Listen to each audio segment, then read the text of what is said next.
Good morning, everyone, and welcome to Be Safe and Prepared for Emergencies. I'm Vinny Civitello, Communications Manager for the New Jersey Business and Industry Association. With us today is Nancy Harris, Emergency Preparedness Compliance Leader at PSE&G. A few housekeeping matters before we get started. Today's webinar is being recorded and will be emailed to you tomorrow along with the PowerPoint for today's presentation, so be on the lookout for those. If you just can't wait, you can download the slides right now from the Handouts tab. It's called besafe.powerpoint. But I'd also like to draw your attention to the Questions tab.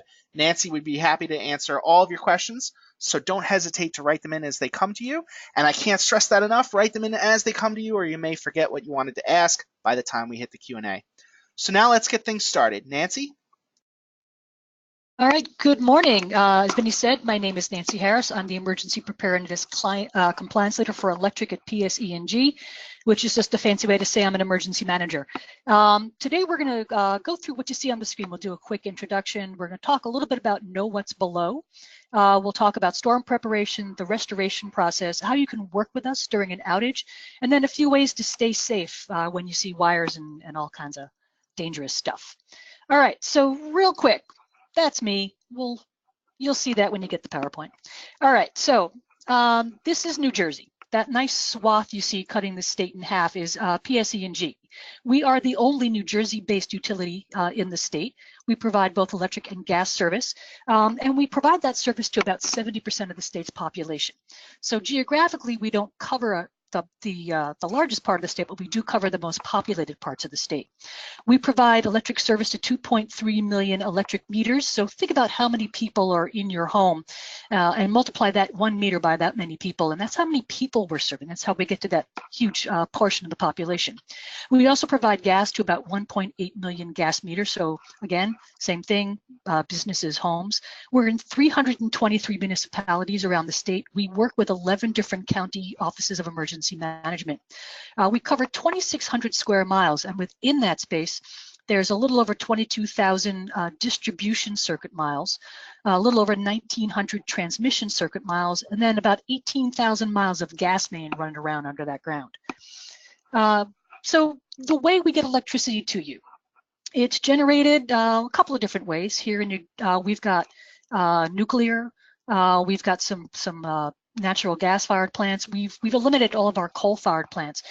So electricity is generated a bunch of different ways. Now, electricity travels best at very high voltages. So it comes out of that generating station, and we'll take it into a switching station where we'll step it up to high voltage, 500,000 volts. And that'll travel along those transmission wires that you might see along the turnpike on those big tall towers. That'll come into a switching station once we get a little closer to where we want to deliver it to, and we'll step that down to 69,000, 26 or 13. Some of that will go to our bigger industrial customers, so some of you may be taking electricity at that higher voltage, but then we'll continue on its merry way into our distribution system. It'll come into a substation, and you might have seen a substation in your town or close to where you work, where we'll step that down again. We'll take that voltage down once again to 26, 13, or 4,000 volts. And again, some of our industrial or commercial customers will take that higher voltage, but then it'll again continue along its merry way into your neighborhood, into your home, or to your commercial business, your smaller business. It'll travel along those poles and those wires, where it'll go one more time into a transformer that's on top of the pole, where we'll step it down one more time to that voltage that'll be used in your home, and because we don't want to blow your home up, so we take it down just a little bit, one more time, and then you get electricity. All right, so two different ways of distributing electricity. Overhead, and that's about 80% of our distribution system. That's built on poles that are anywhere from 35 to 60 feet. You see a lot of those because it's less costly and easier for us to build and maintain that system. So plus side, we can put it up and take care of it pretty easily. Downside is it's a little susceptible to weather, to the environment, to squirrels. So storms, trees, people driving into poles, mylar balloons, all of those things can cause the power to go out. The other type of distribution, the remaining 20% or so, is underground. So it's built into a duct bank or directly buried under the ground. That's great because you can't drive into it, the squirrels can't get to it, and the storms can't get to it. But it is a little bit more costly and a little bit more complicated for us to build that and to maintain it. So pros and cons to both. All right, so I just talked about underground electric. So I don't know about you, but I don't have X-ray vision, so I can't see what's running around under the ground. So 811, remember that number, 811. It's the New Jersey one call. New Jersey one call, it's a state law, so if you're planning on digging, so any kind of excavation, demolition, blasting, whether it's for your business or at home, if you're gonna plant a tree, put in a mailbox, a fence, you wanna call 811. 811 alerts all the utilities in the state, and they will come out and they will mark up the ground so you know where the electric, the gas, the water, the sewer, the telephone or the cable lines are, because you don't want to dig into any of that stuff. So 811, it's the law, and it's free. So different colors mean different things. So when you're walking down the street, you might see paint and flags. Each color represents a different utility. So red would be electric, gas would be yellow, your communication or your cable TV, orange, blue, etc. So when you see that paint, those paint and flags, that's what that all means. Now, when you do call, and you'll see that line, if you are doing any kind of digging, you don't want to kind of go at that line with mechanized equipment. You want to dig by hand until you find that pipe or that line or whatever it is that's underground, so that you don't dig into anything. You don't want to dig into a gas line, because that's going to cause a really bad day for lots of folks. All right, so let's talk about storm preparation. And if you've been watching the weather, you know we've got something bubbling up the coast today. So we watch the weather. We watch the weather a lot. We get weather forecasts from a couple of different services. We get emails. We work with meteorologists so that we're always staying on top of what the weather forecast is, so that we can prepare and be ready to have our crews ready, have our materials ready, and get the electricity back on fast if something happens. So we're constantly watching the weather. Now, different types of storms can cause different types of damage. Now, what you see here are the types of storms that we most typically get here in the Northeast. Hurricanes, we get that sleet, ice, and wet snow. Thunderstorms with the occasional tornado, high winds, and the occasional flooding. And you can see a lot of that will damage our poles and our wires. It could bring down trees, either over a large area or in a concentrated area. So different kinds of storms can do different kinds of damage. We have different storm severity levels that help us know how much or how little we're going to activate, and how many crews we have to have ready, and all that kind of stuff. So we use our storm severity levels table to help us prepare and kind of guess at what we have to do, because until the storm comes in, we don't really know what the final impact's going to be. But we use those weather forecasts to help us figure out, based on things, based on the wind, based on the amount of snow or rain, so that we can really prepare ourselves and be ready for whatever the storm might bring. So that's what damage looks like. A big storm like a Superstorm Sandy or some of those winter storms can really bring down a lot of trees and poles and do a lot of damage. So how do we get ready? Well, like I said, we watch the weather a lot. One of the things that we're doing right now with the storm, with the weather forecast that we've got, is we're determining the overall availability of our staff. All of our crews, we're going to start scheduling additional crews to be on our property and ready to go. We'll activate everybody that works for the utility to do damage assessment or work in a staging area if we have to bring in additional crews. If we think the storm's going to be big enough, we might request mutual assistance from other utilities from around the country. We'll be assessing our resources, determining what we've got on hand, what we might need, and we'll make sure we have plenty of fuel to keep our trucks rolling. The other thing we do is we start holding conference calls throughout the day. We work with our weather service to constantly get updates on the weather. We're constantly reviewing our staffing and making adjustments based on those weather forecasts and the impacts or potential impacts of that storm. We're constantly communicating with our municipalities, with the counties, with the state, with our critical customers, our commercial customers, with you, with our customers who rely on life-saving medical equipment. We want to make sure that everybody's ready and prepared. We put information out through the media, so we're constantly putting information out there so that everybody knows what to expect and how to be safe and prepared. So as a business, there are some things that you can do. Hopefully you've got a business continuity plan. If you don't, there's some great resources through ready.gov. You see the link there, /business. You can pull up some great information, put together a business continuity plan. But right now, put together a staff communication plan so that you know how you're going to keep in touch with everybody on your team. Think about alternate work sites where people can work if something happens, the power's out for an extended period of time in your primary location. Are there other places you can go to work so you can keep the business moving? Make sure your systems are backed up and identify some other system backups. As part of your business continuity plan, you can train your staff, conduct exercises and drills, so really sort of practice. Muscle memory lasts a long time, so if you take people through the process of how to go to a different location or how to activate your communication plan, that's a great way to kind of just get people in that habit. Test your alternate work site. Make sure that if you do go someplace else, that it's gonna work for you. And create a go kit with items that you might need to take with you in case you need to work somewhere different for an extended period of time. Keep monitoring the weather and the news so that you know when something's going to happen, and you can start to make preparations. If your power goes out, definitely contact us, and we'll talk a little bit about how you can do that in a couple of minutes.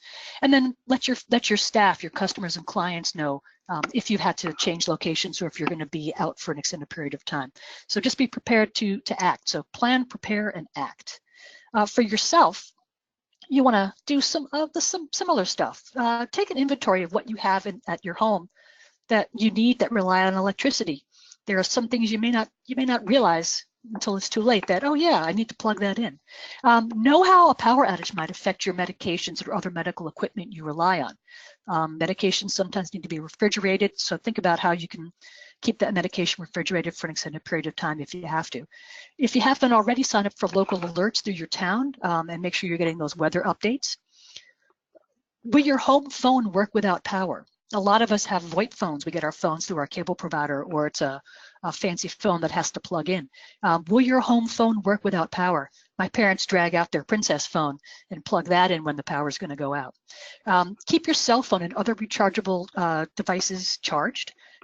Keep your gas tank full. And ready.gov has got some great tips for personal preparedness in power outages. So I've got the link down there for you as well. If your power does go out, keep your refrigerator and freezer closed. That'll help keep things cold for a little bit longer. Keep some stuff in the cabinets that doesn't require refrigeration. Cans of soup are great. Avoid carbon monoxide poisoning. So if you have a generator, keep that outside. Don't bring a camp stove or a grill inside your garage or your home. You don't want any carbon monoxide poisoning going on. Check on your neighbors. And if it's really cold out or really warm out, your town or your county may set up a cooling or warming center. So again, signing up for those local alerts will let you know when that stuff's going on. When the power comes back on, when in doubt, throw it out. If the power's been out for more than 24 hours, dispose of anything that might be questionable. If it requires refrigeration and you think it might have gotten a little too warm, don't take a chance. All right, so let's talk about getting the power back on. So we have some priorities, some things that we're going to attend to first. Anything that is a life safety matter, it's a public safety hazard, we're going to take care of first. So if there are live wires that are down blocking roads or that could be cause harm to people, we're going to take care of that first. We're going to restore those critical facilities, the hospitals, the police, the fire. We want to make sure that those folks can keep working to keep you safe. Then we'll check our transmission lines. We want to make sure that there's electricity going into the transmission lines. Otherwise, there's nothing going into the distribution system. Then we'll check our distribution system and we'll kind of work our way through from the big to the small. We want to make sure that we're getting that primary distribution system back up, and then we'll start looking at our transformers and secondary services, and then we'll look at those individual home and business services. It looks a little bit like this, right? We have to go from big to small. If we don't have any electricity coming into the system, putting the wire back onto your home first won't help. So we have to make sure that we've got something going into that wire that connects to your home. Now we have something called an estimated time of restoration. So when a big storm first happens, we apply what we call a global ETR. When we think we're going to get the power back on to the entire territory, the entire area that's been affected. We'll provide that within 24 hours after the storm leaves our service territory. Now we do this thing called damage assessment that helps us have a better understanding of what we're dealing with out there. And as we go through that damage assessment process, we'll start to provide some more accurate estimated times of restoration for your town or your neighborhood. And you can see here, depending on the size of the storm, for those ETRs will be within, we'll get those out to you within 48, 72, or 96 hours, depending on the size of the storm. The bigger the storm, the longer it's going to take for us to kind of get a handle on what's going on. So damage assessment is how we understand what we're out there, what's out there, and what we're going to deal with, and it allows us to restore things a little bit more efficiently. So following a big storm, you'll call us, the local officials will call us and let us know when there's wires down or burning, when there's trees or limbs on the wire, broken poles, or just that there's no lights or power. When that happens, we send folks out to take a look so that we really understand exactly what that damage looks like, so that we can get the right crews with the right materials out there. So how do you work with us during an outage? Well, you can go to our website, because there's a lot of great information you'll find there. So you go to our website and you can sign up for My Alerts. So the way you do that, if you go into your account, you see in that lower, I guess, right-hand corner where it says My Alerts, you can turn on different alerts. So you can turn on payment reminders, you can turn on payment posting, but most importantly, you can turn on that alert that tells you when the power's gone out. So if you're at home and the power goes out at work, you might get an alert that tells you the power's out at work. And if you're at work and the power goes out at home, you might get an alert that tells you the power's out at home. You'll get updates on that, so you'll get that estimated time of restoration. You'll get messages from us throughout the outage so that you know what to expect, and that can help you plan if you're going to go to the diner or to Aunt Susie's. We also have an Alexa skill. So if you have an Alexa, you can activate the Alexa skill, and you can ask Alexa to tell you how much your bill is, or let you know when things are paid. But you can also use that Alexa skill and that Alexa app on your smartphone when the power's out to let us know when there's an outage. Other ways to let us know, well, call us. You see the number there, 800-436-7734. You can call us anytime to let us know when there's an outage. We'll let you know, if we've got information, we can let you know when that restoration might be happening. Let us know if there's any down wires, or if you see anything that's going on. You can help us kind of get an understanding of that damage. You can also go through our website and let us know via the My Account. You can report an outage that way, or you can also text us at 4PSEG, that's 47734. You can just text the word out, and that'll let us know, if you've registered that phone number with us, that there's an outage at your address. You can also, through that texting, you can also text the word STAT to that same 47734, and you can get an update on when the power might come back on. Other ways we find out is our system actually talks to us. We have a supervisory control and data acquisition system out in a lot of our facilities throughout our territory. And when something happens, that system talks to us and lets us know when something's gone wrong. We also hear directly from emergency or local officials. So police, fire, OEM, they will call us and let us know when something's going on in their community. Now, how do you know about outages? Well, I mentioned on our website, we've got this fantastic outage map. Now you see here, you can report a power outage, you can check the status of an outage, you can sign up for My Alerts, you can do all that from the website. But the outage map, before I get to that, as you scroll down that page, we've also got some information on how to stay safe during an outage. So you can see you've got how to prepare for an outage, what to do during an outage and what to do after a storm. We've also got some great safety tips for kids. All right, so that's the outage map. So when you look at the outage map, you see those triangles and those numbers, that tells you where we have active outages. You can see this was a pretty quiet day. We had 22 outages happening that affected only 91 customers, and that's across the state. You can zoom in on those triangles and get a little bit more detail and see exactly where that outage is happening and how many customers are affected. Each color triangle represents a different number of customers that are affected by an outage. You can also click on that triangle and get a little bit more detail. So you can see in this particular case, there were 28 customers impacted by this particular outage. You can see the estimated time of restoration, and you can even see what caused that outage. If there was a tree on some wire or equipment. And again, that helps you in sort of planning your day. Do we need to go home? Do we need to go work from an alternate location? Do we need to be prepared for something longer or something shorter? So you can use that information from the outage map to really get a handle on what's going on. Now you're saying, if my power's out, how can I pull up my website? Well, you can do it from your smartphone. And you can see here from our mobile from your smartphone, you can get all that same great information. So you can see where the outages are, and you can click on that triangle and get that same information about when we expect that power to be back on. All right, how do you stay safe when the power's out? Well, don't ever be this guy. If you see a down wire, don't touch it. You can't tell from looking at a wire if it's energized or not. And there's a really good chance that it is. In fact, most of the time that line is going to be energized. Don't stare at an arcing wire. That bright light can cause damage to your eye. So just stay away from down wires. You want to keep a 30-foot circle of safety. So if you do see down wires, stay 30 feet away. Keep people 30 feet away. If you see that wire touching something, stay 30 feet away from that as well. That wire could be energizing something. If there's a lot of trees down, you see a lot of branches and leaves and things, and you see those down touching fences, give yourself a 30-foot circle of safety around that as well, because there could be some live wires wrapped up in those tree limbs. Our folks are trained that they can be closer than 30 feet. They've got some great personal protective equipment that's going to keep them safe. So only let our trained field personnel get closer than 30 feet to those wires. Now, if a wire comes down in your vehicle, it's going to sound weird, but the best place to be is inside that vehicle. You're safest in there. So just roll up the windows and call 911, and we're going to get somebody out there right away to make that situation safe and get you out of that vehicle. If there's an emergency, always call 911. Call 911 first, and then you can call us. You see our number there, and you see my contact information. And I think we are ready for some questions. Awesome. It looks like we have a couple already, but I want to give everyone a chance to write in anything they might have. While I'm doing that, I'd like to take a second to remind you about the Handouts tab.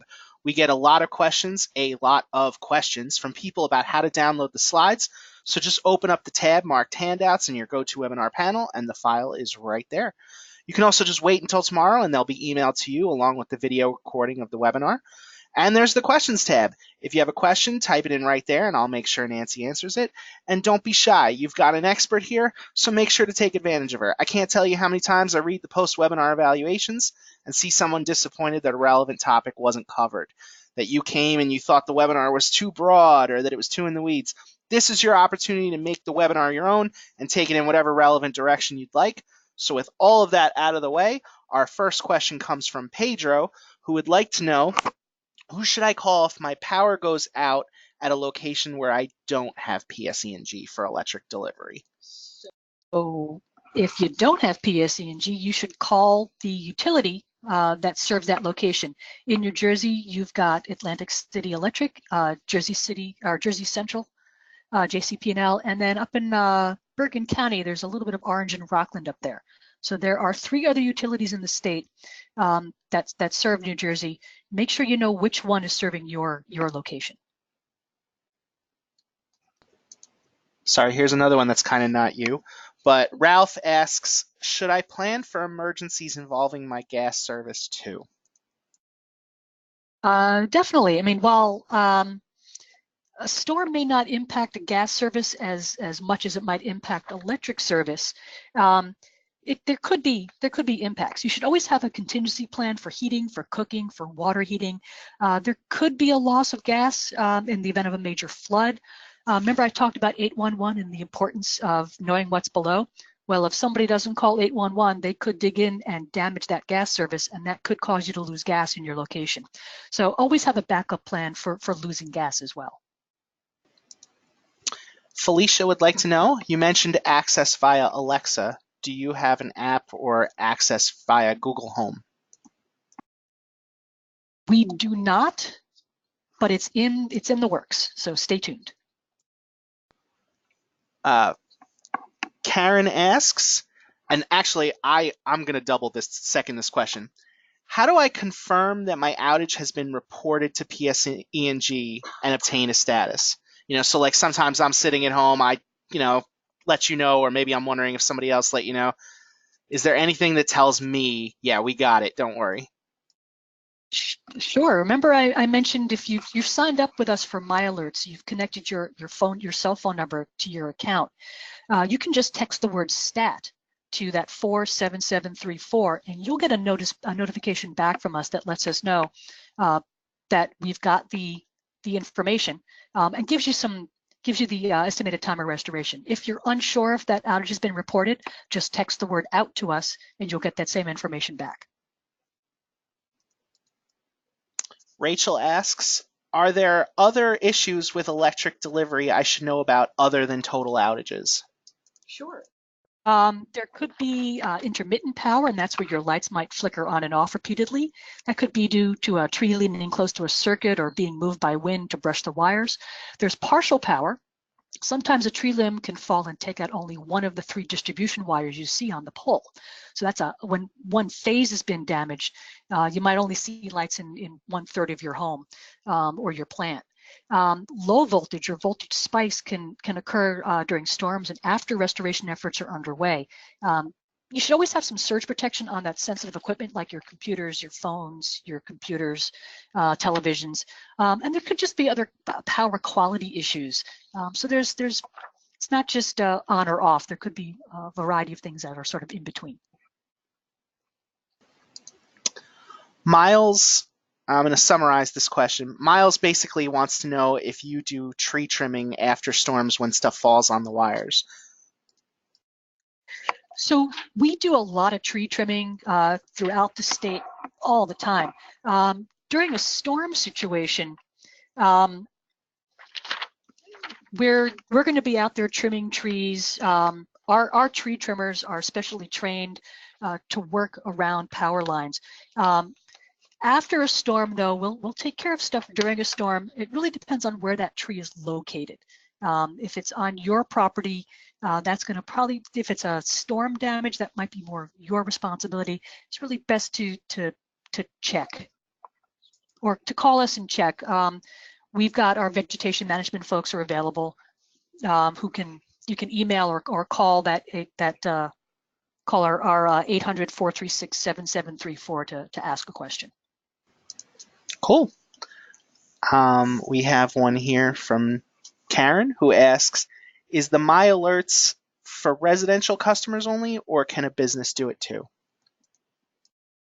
My Alerts is available for all of our customers. So go ahead and make sure that you sign up, you connect your phone numbers with my account, and that you opt in, especially for those power outage alerts, so that you can get those alerts for both business and home. All right, I have one more here from Jessica, but if you keep writing in questions, we'll keep answering them. So Jessica asks, is the only way PSE&G knows about outages by phone calls and emails? So it depends. It depends on the type of outage. So if it's isolated to just your home or just your business, we won't know until you call us. If it's on a dead-end street, we may not see that last house on a dead-end street. If it's a bigger area that's out, sometimes our system, remember I mentioned that SCADA system, that will let us know that there's something going on. But if you're ever unsure, give us a call at 800-436-7734 to report an outage. You should call, your neighbor should call, upstairs, downstairs, next door. The more people that call us and tell us, the better able we are to really understand where that outage is and what might be causing it, what might be the problem. We hope to have more advanced or smart metering systems installed throughout our territory in the foreseeable future with approval from the New Jersey Board of Public Utilities. Okay, that's everything we got. So it's as good a time as any to bring things to a close. Don't forget, all of you will be receiving a recording of today's webinar and the PowerPoint slides via email. Lastly, when you close out of the webinar, a survey will come up on your screen that we hope you'll fill out so we can understand how to best provide you important information in a webinar format. Our next webinar changes to New Jersey TDI and FLI and how they affect your business. Will take place October 30th, so by all means, feel free to register for that one at our website, njbia.org. So until next time, for Nancy Harris, this is Vinny Civitello thanking you for being with us this morning and wishing you a great day.